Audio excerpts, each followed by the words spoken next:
Namaste, and welcome to our continuing series on fine poetry. Poems of Samuel Taylor Coleridge. Constancy to an Ideal Object by Samuel Taylor Coleridge. Since all that beat about in nature's range, or veer or vanish, why shouldst thou remain the only constant in a world of change?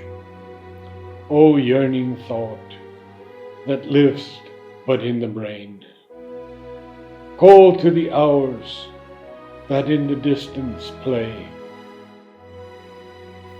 the fairy people of the future day.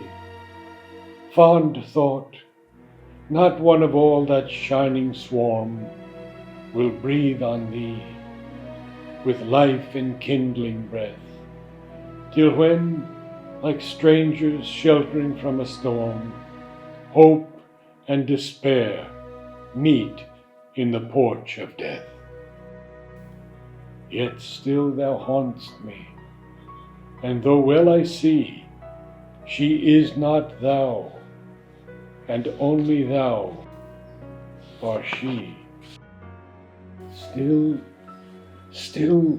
as though some dear embodied good, some living love, before my eyes there stood, with answering look, a ready ear to bend, I mourn to thee and say, ah, loveliest friend, that this the meed of all my toils might be, to have a home, an English home, and thee.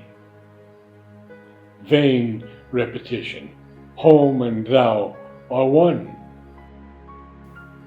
The peaceful cot the moon shall shine upon, lulled by the thrush and wakened by the lark. Without thee were but a becalmed bark, whose helmsman on an ocean waste and wide sits mute and pale, his mouldering helm beside. And art thou nothing? Such thou art, as when the woodman, winding westward up the glen, at wintry dawn, where o'er the sheep tracks maze, the viewless snow mist weaves a glistening haze, sees full before him, gliding without tread, an image with a glory round its head. The enamored rustic worships its fair hues, nor knows he makes the shadow he pursues.